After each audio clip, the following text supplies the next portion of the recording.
Movie की शुरुआत में हमारी हीरोइन जियाजो को दिखाते हैं। जियाजो जब 12 साल की थी तब उसके डैड गुजर गए थे, इसीलिए ऐसी सिचुएशन में वो अपने बचपन के घर को सेल करके दूसरी जगह पर रहने जाती है और कुछ सालों बाद वो कहीं पर जॉब कर रही होती है और उसका एम यही होता है कि उसने जो घर को बेचा था यानी कि अपने डैड के घर को वो किसी तरह उसको वापस खरीद ले। लेकिन अब उसे जितनी सैलरी मिलती है वो उसके लिए खुद ही कम पड़ती है और उसको अपनी जॉब से खुशी भी नहीं है। अब एक लड़के मिंग को दिखाते हैं जो एक प्रॉपर्टी डिजाइनिंग का काम करता है और अपना बिजनेस स्टार्ट करना चाहता है। वो एक इन्वेस्टर को अपना प्लॉट डिजाइन दिखा रहा होता है, लेकिन वो इन्वेस्टर उसको इग्नोर करके वहाँ से निकल जाता है। फिर रात होती है और मिंग अपने घर में लौटता है और जियाजो भी अपने घर लौट रही होती है। लेकिन इसमें कॉमेडी की बात यह है कि मिंग और जियाजो दोनों एक ही अपार्टमेंट में यानी एक ही घर में रहते हैं। असल में बात यह है कि मिंग इस घर में साल 1999 में रहता है और जियाजो इस घर में साल 2018 में रहती है। अब आप लोग सोच रहे होंगे कि ये दोनों अलग अलग टाइमलाइन में एक ही घर में कैसे रह सकते हैं, ये सब हमें आगे पता चलेगा। अब देखते हैं कि यहाँ जियाजो नहा रही होती है और उस तरफ मिंग कुकिंग कर रहा होता है। वो बर्तन को सिंक में डालकर वॉश कर रहा होता है तो जियाजो को उसके बाद टब में कुछ मिलता है और मिंग को उसके सिंक में जियाजो की ड्रेस मिलती है।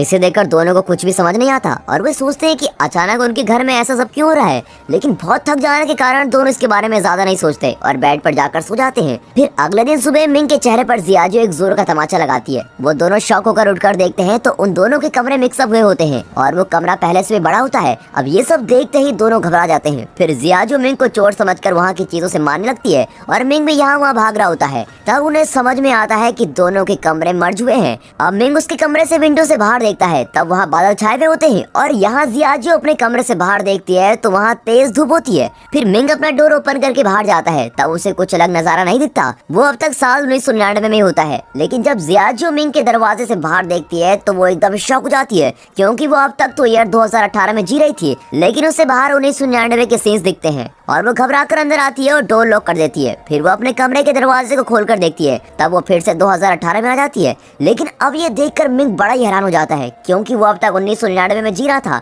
और अब 2018 में टेक्नोलॉजीज और भी एडवांस हो गई होती हैं। फिर दोनों घबरा कर अंदर जाकर डोर लॉक कर देते हैं। फिर वे दोनों समझ जाते हैं कि दोनों एक ही अपार्टमेंट में अलग अलग टाइमलाइन में जी रहे हैं। तब जियाजो मिंग के चेहरे पर एक और तमाचा लगाती है और मिंग उसे इसका रीजन पूछता है। तब वो कहती है कि ये सपना है, ये सच में जानने के लिए मैंने तुम्हें तमाचा मारा। फिर मिंग कहता है कि इस तरह लड़ते रहने से कुछ नहीं होगा, क्यों ना हम इन दोनों दरवाजों को एक साथ ओपन करके देखें कि क्या होता है। फिर वे दोनों जाकर अपने साइड वाले डोर्स को एक साथ खोलने की कोशिश करते हैं, लेकिन उस समय उन दोनों के कमरे फिर से मर्ज होने लगते हैं। तब वे समझ जाते हैं कि दोनों दरवाजों को एक साथ खोला नहीं जा सकता। अब जियाजो को याद आता है कि 1999 में उसके डैड जिंदा थे, इसीलिए वो मिंग से कहती है कि तुम अपने साइड का दरवाजा खोलकर मुझे तुम्हारे टाइमलाइन में ले लो क्योंकि मुझे मेरे डैड से मिलना है। और मिंग भी उसे वहाँ ले आता है। अब 1999 में आते ही जियाजो उसके डैड से मिलने के लिए बहुत ही खुश है और भाग कर जा रही होती है। लेकिन वहाँ पहुँचते ही वो देखती है कि उसके डैड ऑलरेडी 10 साल के जियाजो के साथ खेल रहे हैं। अब ये देखकर जियाजो बड़ी इमोशनल हो जाती है और वो उनसे मिलने के लिए तेजी से उनके पास जाने लगती है और तभी अचानक उनके सराउंडिंग्स में एक अर्थक्वेक आता है और तेज हवा भी आने लगती है, जिसके कारण वो अपने डैड से मिल नहीं पाती। फिर वो गुस्सा होकर फिर से अपने अपार्टमेंट में लौट आती है। अब मिंग उसे कहता है कि जैसे मैं तुम्हें मेरी टाइमलाइन में लेकर गया, ठीक वैसे ही तुम मुझे भी अपनी टाइमलाइन में ले चलो। और तब जियाजो उसे एडवांस लैपटॉप देती है और उस लैपटॉप को देखकर मिंग बड़ा ही सरप्राइज हो जाता है क्योंकि उसके टाइमलाइन में तो सिर्फ कंप्यूटर्स हुआ करते थे। तब वो खुद को फ्यूचर में देखने के लिए उस लैपटॉप में अपना नाम टाइप करके सर्च करता है। तब उसके सराउंडिंग्स में अर्थक्वेक आने लगती है और फिर जियाजो को ये समझ आता है और वो मिंग से कहती है कि हम दोनों हमारे पास्ट या फ्यूचर के लोगों से कांटेक्ट नहीं कर सकते और ऐसा करने की कोशिश करते ही इस तरह के अर्थक्वेक आ जाएंगे और इस तरह हम दोनों एक साथ डोर ओपन नहीं कर सकते। अब तुम्हारे डोर को सिर्फ तुम ही ओपन कर सकते हो और मैं उससे बाहर आ सकती हूँ और मेरे डोर को सिर्फ मैं ही ओपन कर सकती हूँ और तुम उससे बाहर आ सकते हो। इस तरह वो मिंग को ये सारी बातें समझाती है। अब अगले सीन में एक साइंटिस्ट और एक अमीर बिजनेसमैन एक मीटिंग में बातें करते हुए दिखाते हैं। तब वो साइंटिस्ट कहता है कि हमने उस डायमेंशनल टाइमलाइन को क्रिएट कर लिया है, लेकिन वो टाइमलाइन हमारी जगह पर ना आकर इस सिटी में किसी और प्लेस में क्रिएट हो गई है और हमें किसी भी तरह उस प्लेस को फाइंड करना होगा। इस तरह वो उस बिजनेसमैन से कहता है, लेकिन उस बिजनेसमैन के माइंड में सिर्फ एक ही बात चलती है कि उस टाइमलाइन के जरिए बहुत सारे पैसे कैसे कमाए जाए। लेकिन मीटिंग खत्म हो जाती है पर बिजनेसमैन का चेहरा नहीं दिखाया जाता। अब रात हो जाती है और मिंग और जियाजो को नींद नहीं आती। तब जियाजो कहती है कि मेरे डैड मुझे छोड़कर ऊपर चले गए, इसलिए मैं ऐसी सिचुएशन में आ गई हूँ। मुझे जब तक उनकी याद आती है तब मैं उनकी कार की को देखती रहती हूँ और लोन न चुकाने की वजह से मेरे बचपन का घर भी मेरे हाथ से निकल गया है, लेकिन मैं उस घर को वापस खरीद कर ही रहूंगी। अब इस तरह वो इमोशनली बातें करती है। फिर सुबह हो जाती है और जियाजो और मिंग दोनों ही अपने टाइमलाइन में ऑफिस के लिए निकलते हैं। असल में जियाजो को एक अमीर आदमी के साथ शादी करनी होती है और इतना ही नहीं, उसकी एक कंडीशन भी होती है कि उससे शादी करने वाला आदमी अगर उसका घर वापस खरीद कर उसको देता है तो ये उससे शादी करेगी। और इसी कंडीशन के साथ वो कई लोगों को डेट भी करती है, लेकिन उसकी इस कंडीशन को कोई नहीं मानता और ऐसे ही चलते चलते उसे एक दिन अमीर आदमी मिलता है जो उसकी कंडीशन के लिए राजी हो जाता है, लेकिन वो जियाजियो से उम्र में काफी बड़ा लगता है और वो बातें भी बड़ी अजीब तरीके से ही करता है। लेकिन वो अमीर होने की वजह से जियाजियो भी उससे शादी करने के लिए राजी हो जाती है। फिर वो कहता है कि कुछ ही समय में मैं तुम्हारे घर को खरीद लूंगा और फिर ऊपर से हम दोनों के नाम के नेम प्लेट्स को लगाना होगा, उसके लिए कुछ पैसे लगेंगे और ऐसे छोटे मोटे खर्चे के लिए मैं कैश कैरी नहीं करता, इसलिए अगर तुम्हारे पास कुछ पैसे हैं तो मुझे दे दो। और इसकी बातों में आकर जियाजियो भी उसको एटीएम से पैसे निकाल कर देती है। फिर वो कहता है कि मैं पानी की बोतल लेकर आता हूँ, लेकिन काफी देर हो जाती है और वापस नहीं लौटता। और तब जियाजियो को पता लगता है कि वो असल में एक चोर था और वो उसके पैसे भी लेकर चला गया। इससे जियाजियो बहुत ही अपसेट होती है और पुलिस आकर इन्वेस्टिगेट करने तक वो बैंक के बाहर ही बैठी रहती है। यहाँ मिंग अपने ऑफिस के रेस्ट रूम के अंदर बैठकर ड्रिंक्स ले रहा होता है। तब उस रेस्ट रूम में उस कंपनी का ओनर, उसका मैनेजर जूनी और उसके साथ और एक एम्प्लॉइज, ऐसे 3 लोग आते हैं। तब उनसे ओनर कहता है कि हमें आगे चलकर और भी बिजनेस करना है और इसके लिए मेरे पास बहुत सारे आइडियाज हैं, और ये कहकर चला जाता है। और उसके जाते ही जूनी उस एम्प्लॉय से कहता है कि उस ओनर को धोखा देकर हमें उसके सारे पैसे लेने होंगे और फिर हम उसे बैंक में फंसा देंगे, और इस तरह उस एम्प्लॉय को अपना प्लान बता देता है। तब बाथरूम में दिखाते हैं जहाँ मिंग कुछ गिरा देता है और उसकी आवाज सुनकर जूनी समझ लेता है कि किसी ने उनका प्लान सुन लिया है। फिर वो बाथरूम के पास जाकर झुक कर देखता है और मिंग के पैर को पकड़कर खींच लेता है और उसको बाहर निकालता है। फिर मिंग को देखते ही वो कहता है, अच्छा तुम्हें कोई बिजनेस स्टार्ट करने के लिए पैसों की जरूरत थी ना, उसके लिए मैं तुम्हें बैंक से लोन अरेंज करवा कर देता हूँ, लेकिन तुम मेरी कही हुई बातों को किसी और से नहीं कहोगे। तो मिंग भी कहता है ठीक है, मैं सोच कर बताता हूँ। फिर थोड़ी देर बाद जूनी मिंग को अपने कैबिन में बुलाकर कहता है कि मैं तुम्हें क्यों लोन अरेंज करके दूं, तुमने तो सिर्फ मेरी बात सुनी है लेकिन तुम्हारे पास उसका कोई प्रूफ तो नहीं है, और अब तो मैंने तुम्हें नौकरी से भी निकाल दिया है, तो तुम अब घर जा सकते हो। इस पर मिंग उससे कई बार रिक्वेस्ट करता है और कहता है मैं इस बात को किसी और से शेयर नहीं करूंगा और प्लीज मुझे नौकरी से मत निकालिए, लेकिन जूनी उसकी बातों को इग्नोर करता है और उसे नौकरी से निकाल देता है। यहाँ जियाजियो एक ज्वेलरी शॉप में काम कर रही होती है। तब वहाँ उसकी बचपन की बेस्ट फ्रेंड जियाओया आती है और कई सालों के बाद मिलने से वो काफी खुशी से बातें करते हैं। जियाओया ने एक अमीर आदमी से शादी की होती है और ये बात वो जियाजियो को बताती है। तब जियाजियो भी उससे कहती है कि हाँ मेरे हस्बैंड भी बहुत अमीर है और वो हमेशा बिजी रहते हैं, और इस तरह वो उससे झूठ कह देती है। तब जियाओया उससे कहती है कि आज रात तुम अपने हस्बैंड को साथ लेकर आओ, हम डिनर साथ में करेंगे और मैं भी अपने हस्बैंड को साथ लेकर आऊंगी, और ये कहकर वहाँ से चली जाती है। और अब जियाजियो एक बड़ी प्रॉब्लम में फंस गई है। झूठ कहने के कारण उसे अब समझ नहीं आता कि वो इसे कैसे हैंडल करे। तब उसे एक आइडिया आता है। वो मिंग को अपना हस्बैंड होने की एक्टिंग करने को कहती है और वो एक कोट को रेंट पे ले लेती है और मिंग को उसको पहनने के लिए कहती है। फिर वो मिंग को इसलिए रेडी करती है जैसे वो बहुत ही अमीर बिजनेसमैन लगे। फिर वो जियाओया की कहीं भी जगह पर जाते हैं और वहाँ जियाजियो मिंग को अपना हस्बैंड कहकर इंट्रोड्यूस कराती है और कुछ देर तक सब कुछ नॉर्मल चल रहा होता है।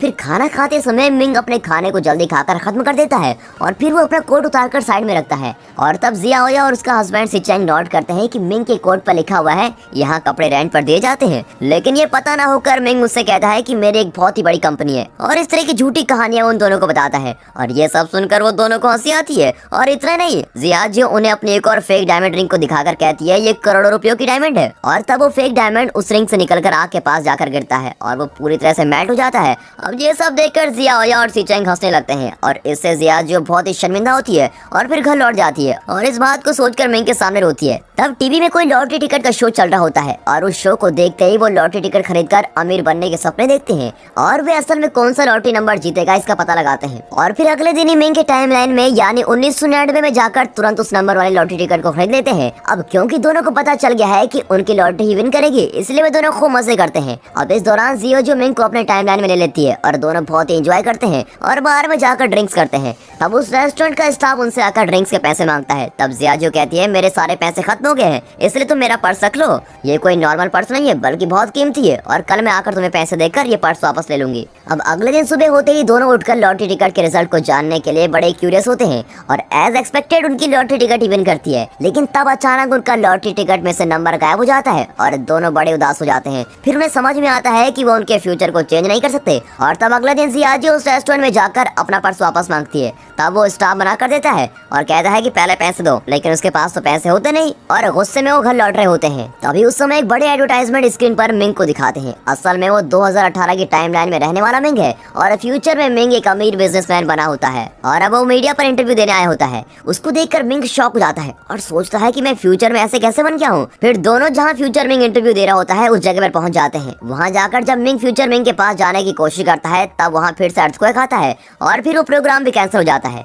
तब फ्यूचर मिंग को ऐसा लगता है कि वो इसके पहले जियाजियो से मिला है। इस तरह जियाजियो से जुड़ी हुई बातें उसे याद आती है और यहाँ मिंग स्लिप होकर नीचे गिरता है और उसके हाथ पर चोट आती है। तब फ्यूचर मिंग के हाथ पर भी वही चोट आती है और इससे ये पता चलता है कि मिंग जो भी करता है वो उस फ्यूचर मिंग को भी अफेक्ट करेगा। और पहले की मीटिंग सीन में जिस बिजनेसमैन को दिखाया गया था वो कोई और नहीं बल्कि फ्यूचर मिंग ही है और उसके साथ जो साइंटिस्ट बातें कर रहा था वो जुनी है, जिसने 1999 में मिंग को नौकरी से निकाल दिया था। अब जुनी फ्यूचर मिंग से कहता है कि 1999 का मिंग अपने टाइमलाइन में ना होकर जियाजो के टाइमलाइन में आ रहा है और इसीलिए आपको ऐसी मेमोरीज भी आती रहेंगी और ये सब बातें आप पर भारी पड़ सकती है। यहाँ अगले दिन मिंग अपने ऑफिस में जाकर जुनी से मिलता है और कहता है आप क्या मुझे नौकरी से निकालेंगे, लीजिए मैं खुद ही नौकरी छोड़ रहा हूँ, और ये कहकर रिजाइनेशन लेटर देकर चला जाता है। और यहाँ फ्यूचर मिंग जियाजो की ज्वेलरी शॉप में आकर उसे डेटिंग पर अपने कार में लेके जाता है, लेकिन वो जितनी खुश उस 1999 वाले मिंग के साथ थी उतनी खुशी उसे इस फ्यूचर मिंग के साथ रहने पर नहीं मिलती। अब फ्यूचर मिंग उसे एक कॉस्टली रेस्टोरेंट में लेकर जाता है, लेकिन फिर भी जियाजो कुछ मिस कर रही होती है।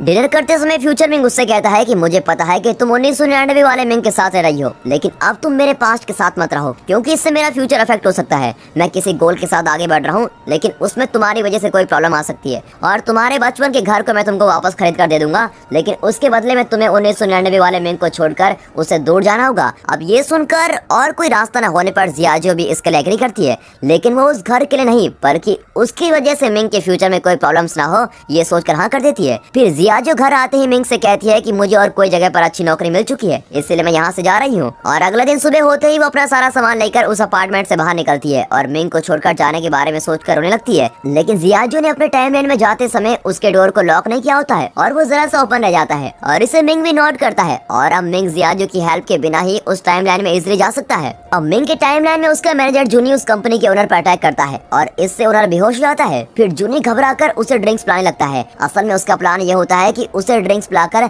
नशे में उसको मारना होगा ताकि लोग समझेंगे कि वो एक एक्सीडेंट से मरा है। अब जियाजो के टाइमलाइन को दिखाते हैं और वो काफी सालों बाद अपने बचपन के घर में लौटी है। तब जियाजो ने जिस पर्स को एक रेस्टोरेंट के स्टाफ को दिया था वो पर्स फ्यूचर मिंग लाकर उसको देता है और तब जियाजो नोट करती है कि मिंग के कोट पर रेंट वाले शॉप का स्टिकर लगा होता है और ये देखते ही वो समझ लेती है कि वो फ्यूचर मिंग नहीं बल्कि 1999 वाला मिंग है। और फिर वो दोनों किस करने लगते हैं और जियाजो उससे कहती है कि हमारा सेपरेट होना ही तुम्हारे फ्यूचर के लिए अच्छा होगा, इसलिए आगे से तुम कभी मुझसे मिलने की बात मत करना, और उसको ऐसा कहकर भेज देती है। फिर दोनों ही रोने लगते हैं और मिंग सैड होकर अपने अपार्टमेंट में लौटता है और तब उसे जूनी कॉल करके अर्जेंटली एक ब्रिज पर पहुंचने के लिए कहता है। मिंग को कुछ समझ में नहीं आता कि नौकरी छोड़ देने के बाद भी जूनी उसको क्यों बुला रहा है। असल में जूनी ने मिंग को इसलिए बुलाया होता है क्योंकि उसे ओनर को मारने के लिए उसकी हेल्प की जरूरत थी। वो उसे कहता है कि हम इसे अब मार देंगे लेकिन ये एक एक्सीडेंट लगना चाहिए, लेकिन मिंग को ऐसा नहीं करना होता है और वो जूनी को लाख समझाता है कि ऐसा मत करो, ऐसा करना गलत है, लेकिन जूनी उसकी बातों को इग्नोर कर देता है। और तब मिंग कुछ बातें रियलाइज करता है कि 1999 में फ्यूचर मिंग और जूनी ने मिलकर उस ओनर को मार दिया था और इसी वजह से मिंग को मैनेजर की पोस्ट मिली थी और इस तरह से वो इतना अमीर बन गया था। ये सारी बातें मिंग समझ लेता है और तब मिंग उस कार की चेन को नोटिस करता है और ये वही चेन है जिसे देखकर जियाजो अपने डैड को याद करती है, यानी वो ओनर ही जियाजो के डैड है। अब ये समझते ही मिंग सोचता है कि मैंने जो मिस्टेक की थी उसे मैं ही ठीक करूंगा। फिर वो जाकर जूनी को रोकता है और उस ओनर को बचा लेता है और ऐसा करने पर फ्यूचर मिंग गायब हो जाता है और जियाजो को अपने डैड वापस मिल जाते हैं और वो फिर से बचपन से अपने डैड के साथ टाइम स्पेंड करने लगती है। अब टाइम पास्ट में जाने से वहाँ सब कुछ बदलने लगता है और मिंग भी सभी को बदलते हुए देखता है और वो तब जियाजो से मिलने के लिए उस अपार्टमेंट की तरफ भागता है और दोनों एक दूसरे से मिलने के लिए भाग कर आते हैं और फिर दोनों एक ही जगह पर मिलते हैं। तब जियाजो धीरे धीरे गायब होने लगती है। तब मिंग उसे कहता है कि अब कुछ देर में तुम गायब हो जाओगी और अब तुम तुम्हारे पास्ट में आ गई हो और अब तुम उम्र में मुझसे 7 साल छोटी भी हो। तुम मुझे नहीं जानती लेकिन मैं तुम्हें अच्छी तरह से जानता हूँ, मैं तुम्हारा साथ नहीं छोड़ूंगा और मैं तुमसे मिलने जरूर आऊंगा। ऐसा कहते रहने पर जियाजो गायब हो जाती है। अब 8 साल बाद दिखाते हैं कि अपने पसंद की कोई म्यूजिक सुनकर जियाजो उस म्यूजिक की तरफ चलकर आ रही होती है और वहाँ आते समय मिंग उसको देख लेता है और मिंग उसके पास आने लगता है। तब पास आते ही जियाजो उसे किक करती है और गुस्से में पूछती है कि क्या तुम चोर हो, इस तरह मेरे पास क्यों आ रहे हो। और इससे मिंग सोचने लगता है क्या अब भी हमें इस प्यार को लड़ाई से शुरू करना पड़ेगा। और दोस्तों इसी के साथ ये मूवी यहाँ पर खत्म होती है। दोस्तों ये मूवी आपको कैसे लगी हमें कमेंट करके जरूर बताइएगा और अगर वीडियो पसंद आ गई हो तो वीडियो को एक लाइक और चैनल को सब्सक्राइब अभी कर दें। And finally thanks for watching.